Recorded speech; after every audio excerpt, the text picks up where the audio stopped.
Peace, family. This is your boy Gerald. It is Sunday, the 4th of November, 2018. How is everybody doing?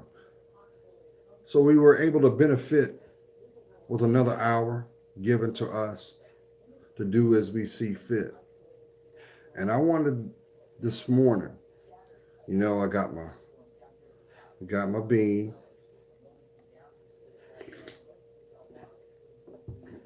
I wanted to share something with you because if I didn't, I would be remiss of a golden opportunity.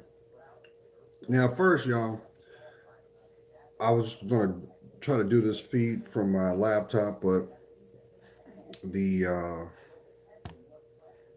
apparently I can't get a clear signal from where I'm at, and I understand that. It is what it is.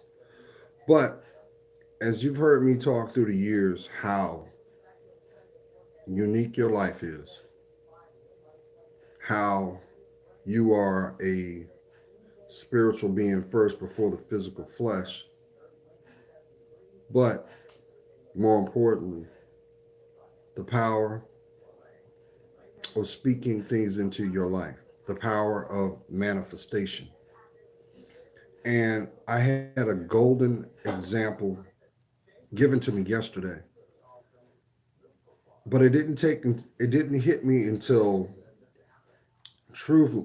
I would say to this morning when I woke up.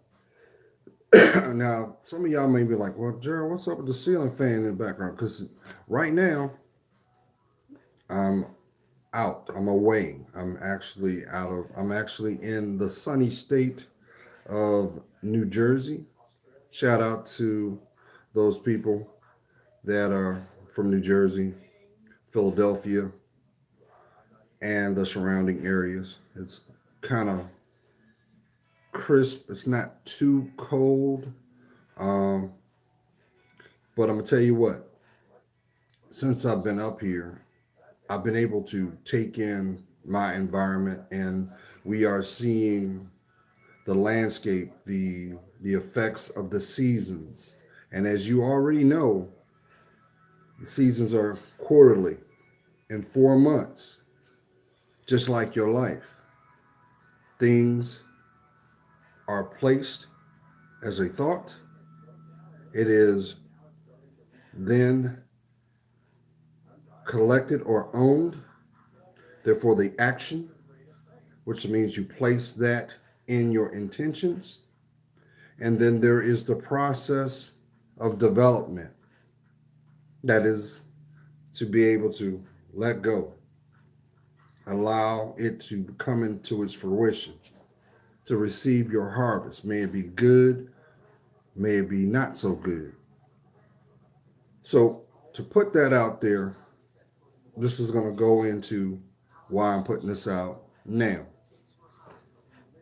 Now, I know in a town near you, in a city near you, in a state near you, the climate has not been so good on a social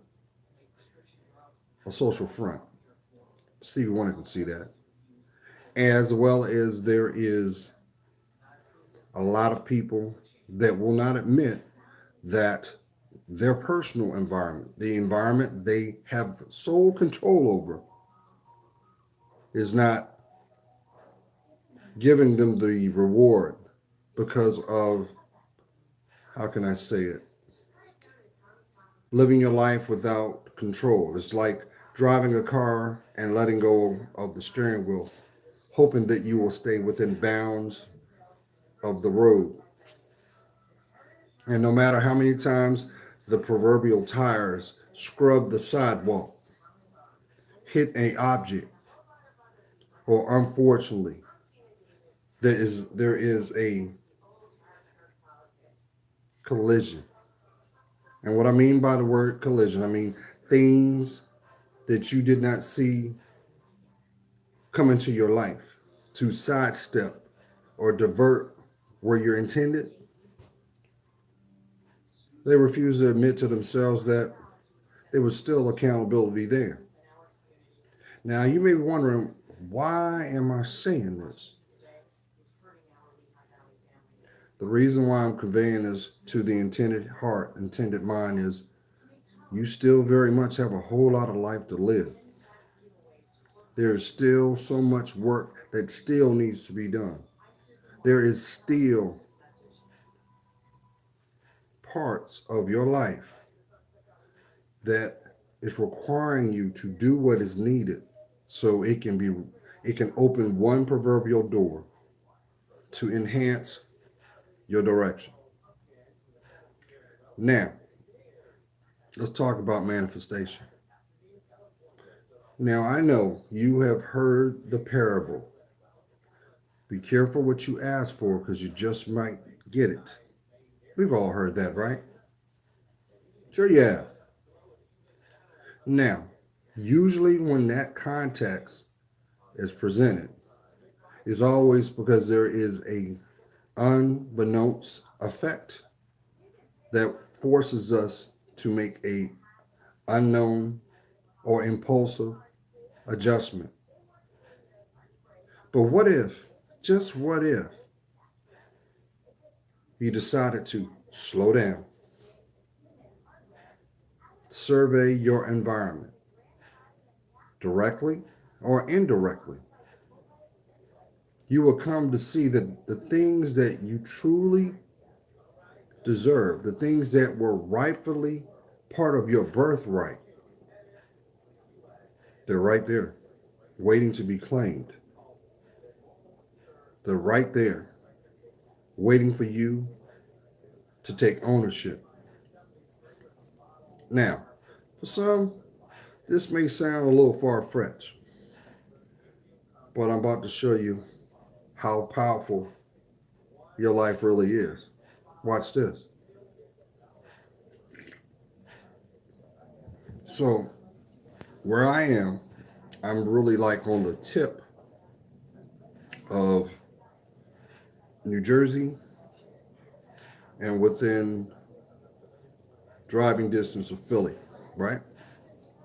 So, all of you have seen countless times the movie Rocky, right? Everybody knows Rocky, Sylvester Stallone, and all the trilogies that have come from that. That's part of Americana. So, we happen to decide to go down to Philadelphia yesterday. And me being a city guy, even though DC's home, I love being in the ambiance of the city. I love that. There's parts of it that just invigorates my spirit. The hustle and bustle of people coming and going to and fro. So we decided to go down to the city. And you know that is really a social foul not to go to come in this area and not partake in a traditional cheesesteak. So had nothing on the schedule for this weekend. Nothing. Decided to roll on down. Got down there and jumped on the subway. Didn't really know where we were going. But we said, hey, you know what? As we started to, because I was with some of my colleagues, I said, well, you know, everything starts at the center of the city. Let's take a ride down. Jump on the train, roll down, 8 stops, get off, come topside in the middle of the city, in front of the Benjamin Franklin building. And I didn't even take advantage of what I was standing in front of. But as I came topside and I looked around and I looked at the buildings, we decided to walk. And as we started to walk, the inspiration was, you know what? This is how they shot Rocky. Now, man, Rocky's 30 years old, but it's still history. Let's go check it out. So we start to proceed on.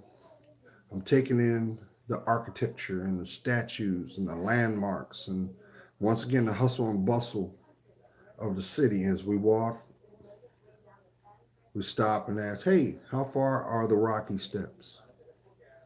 And everybody would say the same thing. It's up there. It's all the way up.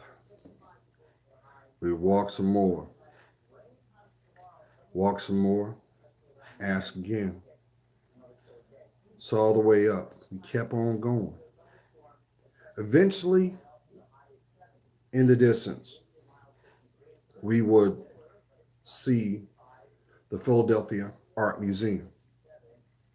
But people don't know, if you're not from here, it by that name. They know the famous steps, the famous route that Sylvester Stallone's Rocky Balboa took. And as we proceeded to get closer, started to get a little more excited because I'm looking at living history, but I'm basing it off of what I knew as history. Because anybody that's seen that movie, you expect to see the arms up, no matter where you are. And as we were walking, I did not know that there was a rotunda in front of the famous steps. See, that's not shown in the movie. And we finally got there. And just so happened earlier that morning they had a race. They did a city race for, I want to remember, I think it was for the American Diabetes Association, because it looked they were doing the teardown of it. So, and there was a lot of runners still around, you know, doing them. So, make a long story short, we get there and we take one of my friends was, so I'm gonna run them steps, even though in my spirit I want to do the same thing. I said, okay, let me get your phone. So I grab his phone, put it on video mode, and there he goes off making a mad sprint up them stairs. I've got the camera and I'm filming it stride for stride. But it wasn't until I got to the very top and I happened to look down and I noticed in in stone there was the footprints of the Converse, and etched in stone the name Rocky. So right then and there, I was like, oh, okay, reference point.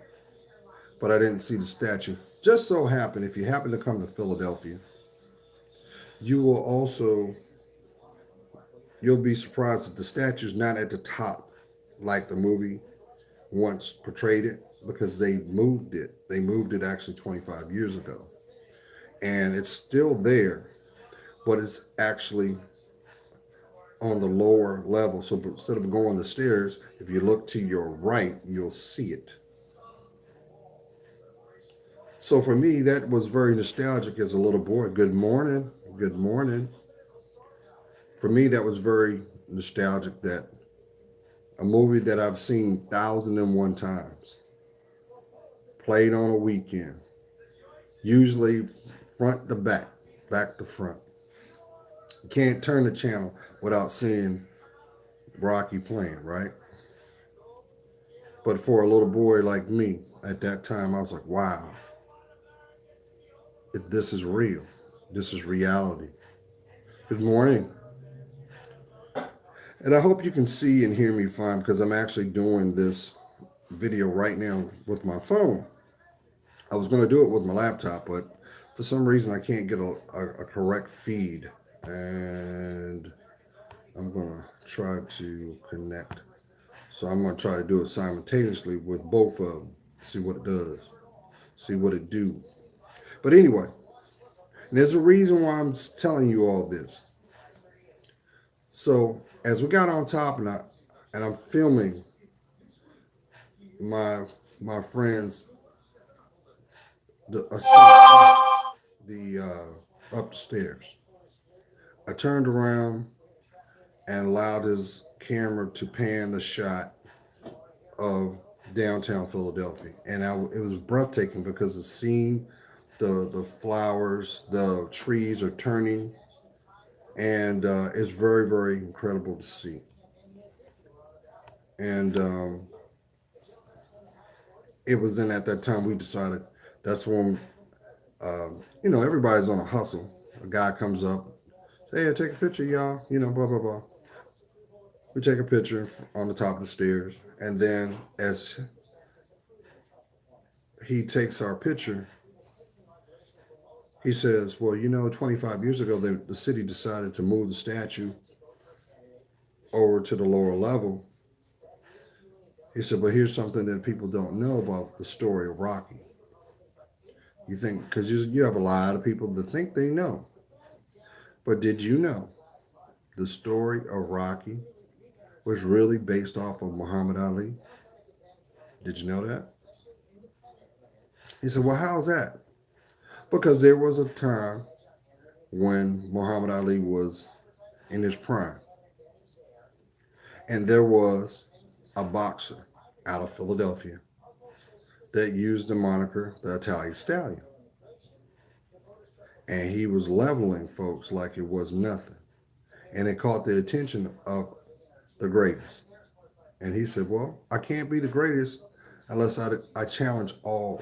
So he came to Philadelphia and made that challenge. So you can kind of see the similarities of the character Apollo Creed, because that's exactly what Apollo did with Rocky's character. Yeah, I was blown away to hear about that too. Now, here's the other thing about it. When you look at footage of Ali, whenever he trained, what did he train in? Them gray sweats and a pair of Chuck Taylors. What did Rocky Balboa train in? Them gray sweats, a pair of Chuck Taylors. So here's the point. The guy that was taking a picture of me and my colleagues said, "Look, a lot of people don't want to know, a lot of people don't speak on this, because if you truly made this about a black champion, it wouldn't do well in the box office. And plus, you got to see the sign of the times. We're talking Hollywood, or how we say Hollywooden. I'm just saying." So he said that when Ali came to Philadelphia to give this opportunity to this unknown fighter, there's a Rocky, it brought a lot of fanfare to the city. A lot of people thought, "Oh, well, he must have been talking about Joe Frazier." Nope. Mm-mm. But I'll get to him in a second. So he came to Philly, offered opportunity. How that plays in with Stallone, Stallone at that time wasn't an actor at that time when he heard about the story. But he was smart enough to say, "You know what? I'm going to write a story about it." Of course, spin it in his way, and he did. But you see a lot of nuances as well, because the character that Mr. T played, he was brash, he was boastful, he was knocking people out. That would have been Joe Frazier's character, because Joe Frazier was like, anybody was giving him a shot. And he was the first one to call Ali out and say, "Well, you're not giving, you fighting these bums. Fight a real fighter." And that's how they got down. So there were nuances there. Now, I just wanted to share that because when I realized what I was told, it changed my whole perspective of what I was taught. Now, the whole reason I'm putting this out is for this reason. Bear with me. Gotta have my coffee.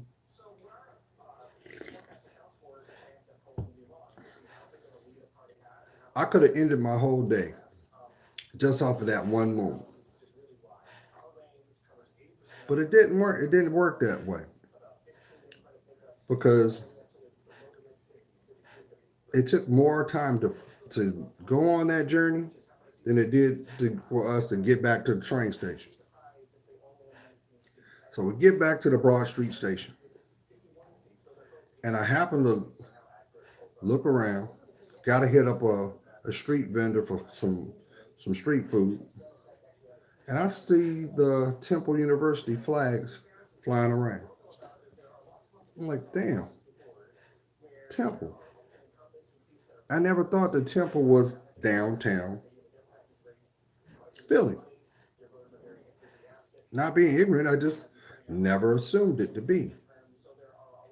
But there was a reason uh, the reason why I was interested about Temple because you guys might not have heard about this, but approximately now 3 days ago, I don't know if it was Sotheby's, but a major auction house donated uh, $500,000 worth of Tupac Shakur uh, possessions.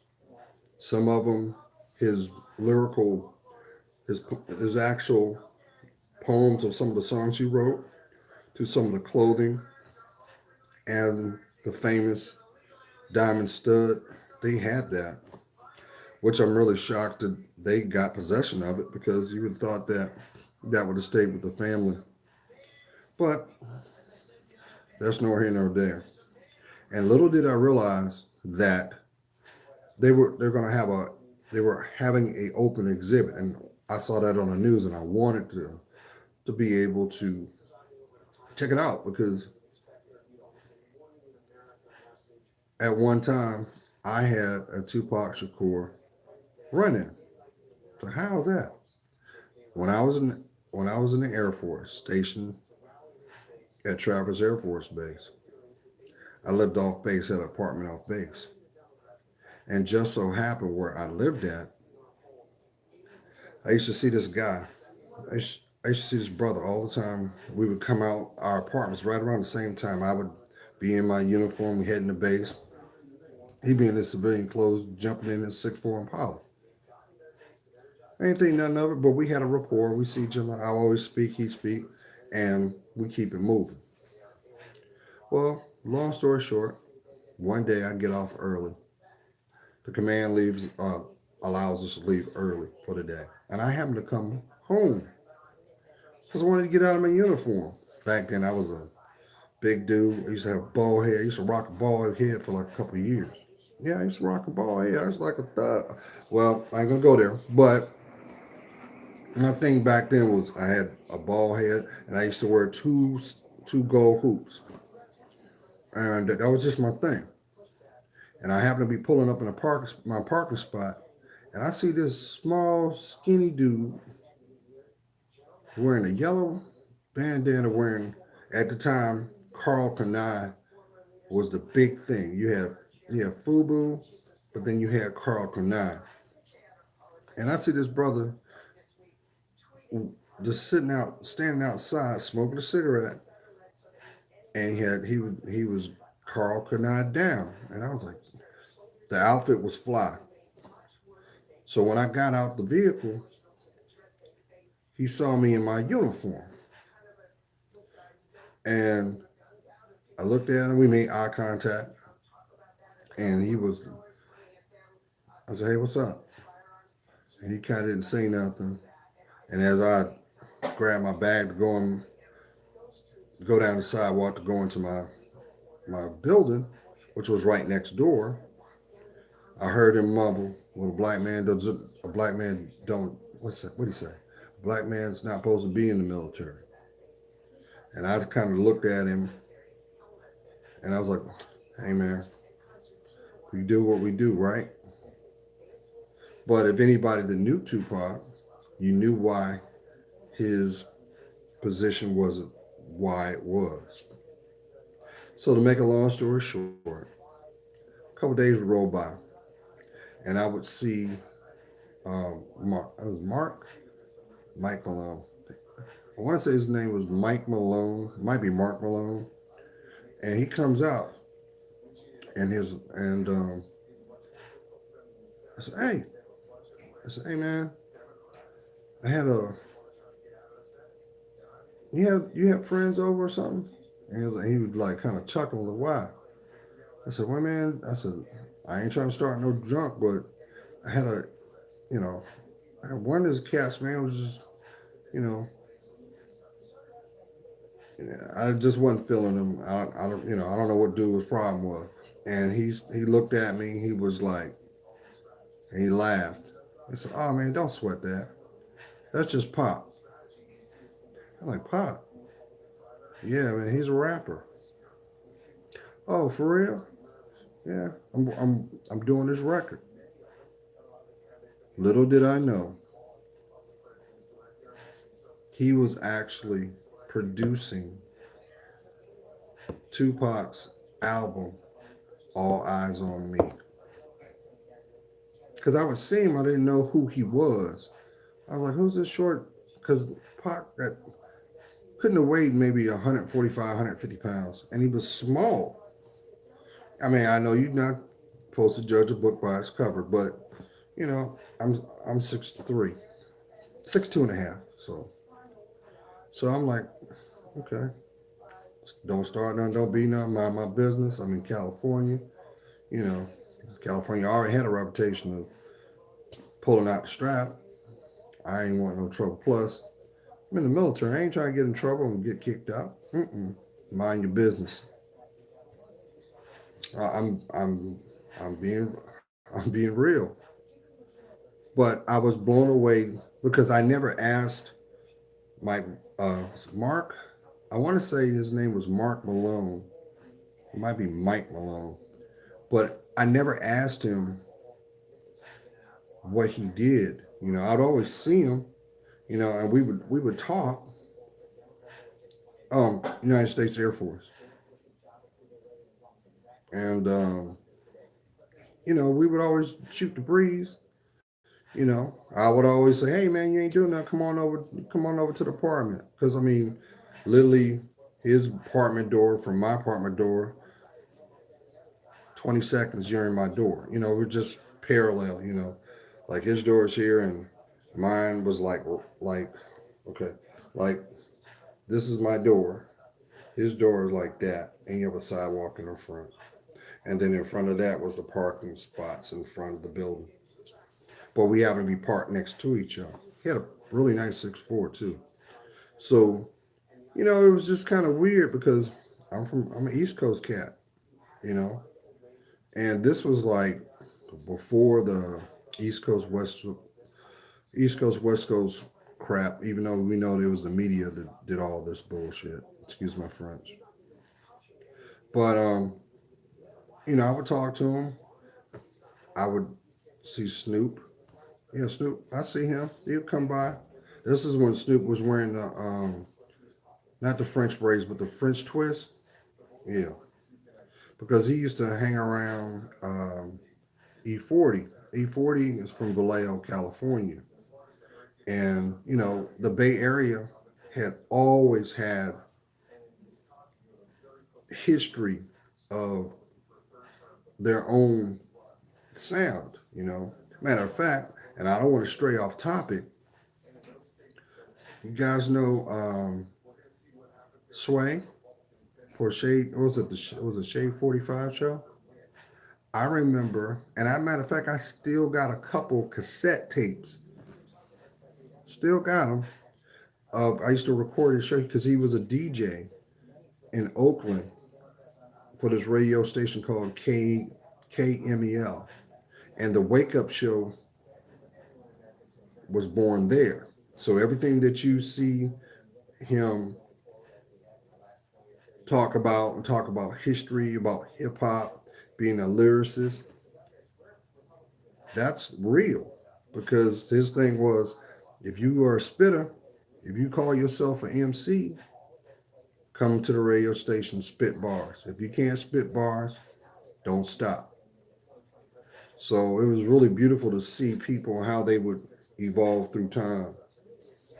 And but I thought I would share that. I thought I'd share that. So now that I'm thinking about this brings me to my point. A lot of people don't realize how much control your thoughts dictate your reality. Let that sink in. Not a lot of people take stock of their what they hold here, your mentality, and how that will affect your day, your week, your life purpose. So let's flip it. Let's just say your focus is about growth. Those doors are going to open constantly as long as you stay true to you.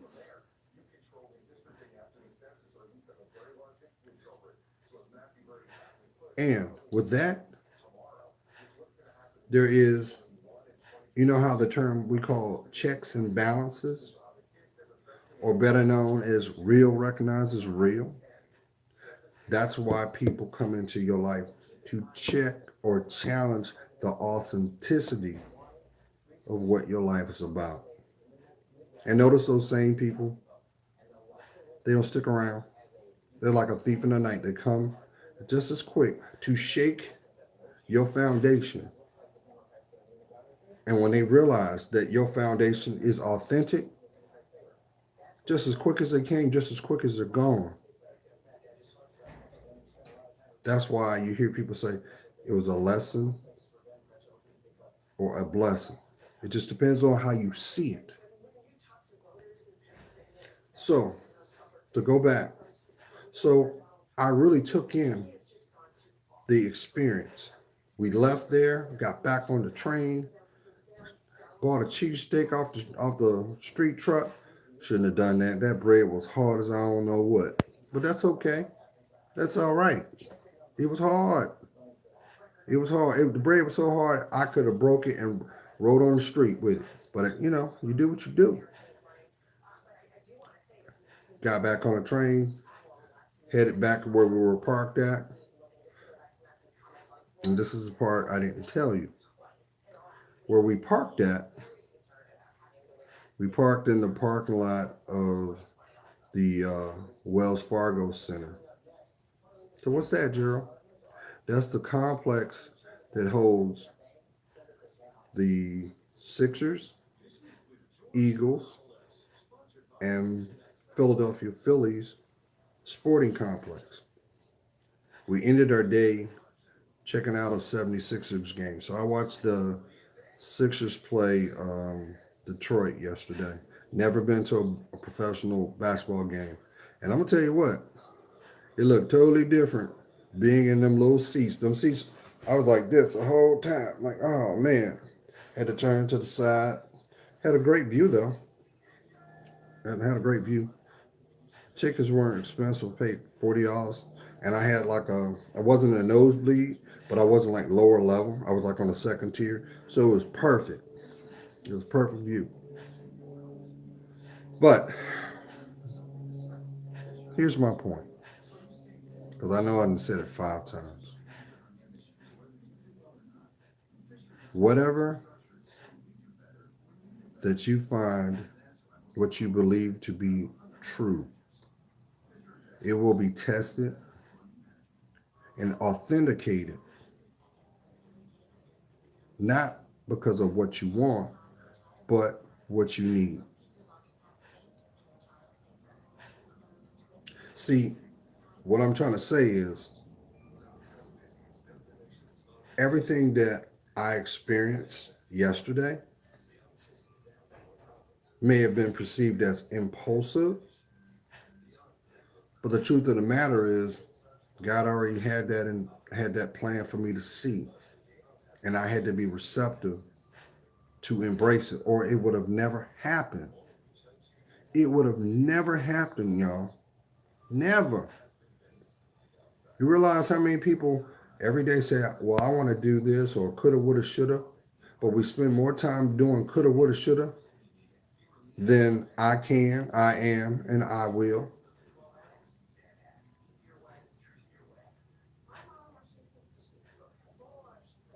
That's the point I'm trying to make.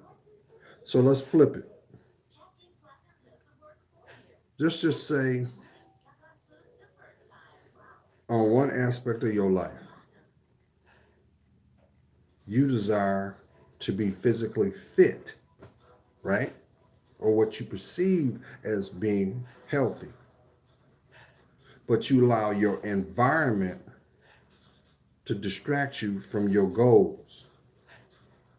You know why the distractions are there? Just because you're not ready to claim your rightful place. Just like your parents may have told you. You would have it if you asked for it. But you can't keep it if it's not within your heart to begin with.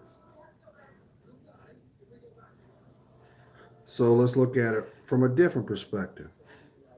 Because some people don't want to hear about LOVE. You don't want to hear about love because you don't think love is real. Love is nothing but a frequency. You can't see it, but you feel it. And when you lack it, it feels like you're dying, don't it? It's because you're a spiritual beginning. You're a spiritual being. That's why. That's why this will age. But inside you feel forever young. Maybe that was the reason why Aaliyah said age was nothing but a number. That was the reason why you heard people say, I'm a I'm an old soul, but they young. Or a seasoned person. They have zest and zeal for their life. And like, oh man, look at them. They 70, 80 years old and they acting like they 20. And they're vibrant. If it's meant for you to have, you shall have. But but the only way you can unlock that is you got to look that person in the mirror. That little boy, that little girl that still lives in you. That's the real you. You got to build that relationship. You got to build that trust. Maybe that's the reason why your reality is you have people that are not trustworthy. They don't value your time. They don't value what you're trying to share. I keep telling you, the greatest gift a person can ever bestow on another person is not found in their wallet. It's not found between their legs. It's not found by the access that is given. The greatest gift you could ever bestow a person is being present. That is the greatest present. Because no man knoweth the time or moment, just as no man will be able to master time. So the real question is, when you gonna get back to you? I shared this with somebody some time ago. I said they were having hardships with their friendships, and I told them, I said, it's not that you're having hardships with your friendships. But those people that you perceive as friends are not. They're not your friends. Those are opportunists, hoping that you will not discover by way of distraction. But the moment that you decide to love yourself more, they will expose themselves. Just like I will continue to say this, Queens, you don't need another man to tell you how beautiful you are.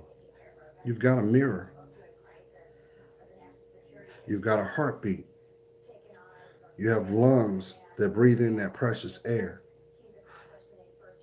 But you will not be able to come into your own until you're able to become who you really are.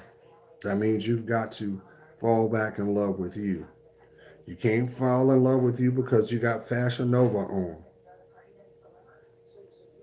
You can't fall in love with you because of what your genetics display. Look, it ain't no secret.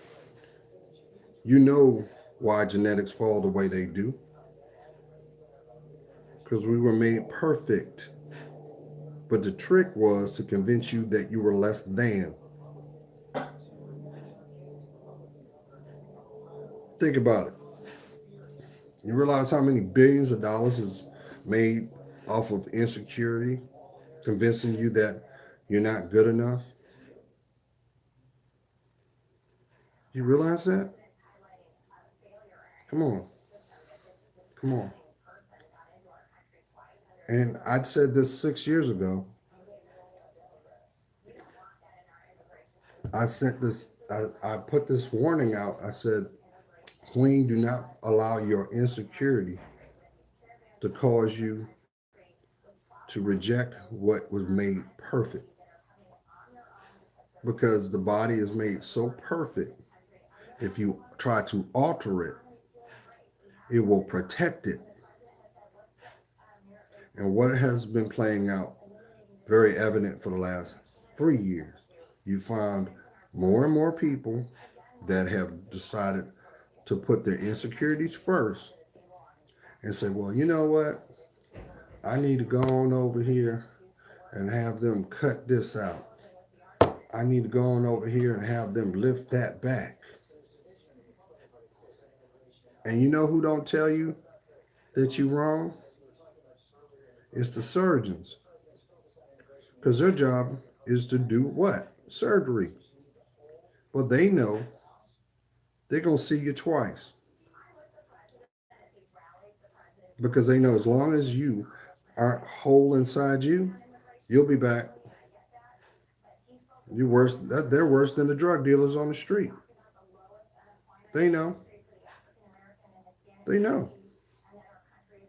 What I'm trying to get you to understand is this: you don't need nobody to tell you how great you are.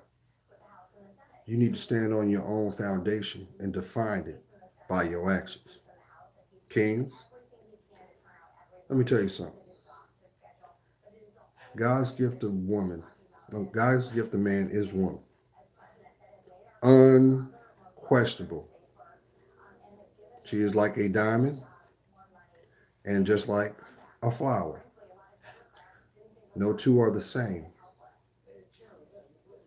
But it requires you to invest and allow her to come into her own. You can't strong arm somebody in loving you. That's why you see so many times when the fun is over or when the funds are gone, they're gone because you're not treating yourself as an asset. But don't worry. I tell people all the time, get out of their way so you can find your own. Don't worry. Do not worry. Don't have no malice in your heart. Learn what is being shown because that's for your benefit. And trust me, if you do things right, they can go. But they'll never forget you. And unfortunately, They'll spend a great deal of their lives trying to repeat what was given. That's both men and women. So, to bring this home, I'm having a good time here, up here.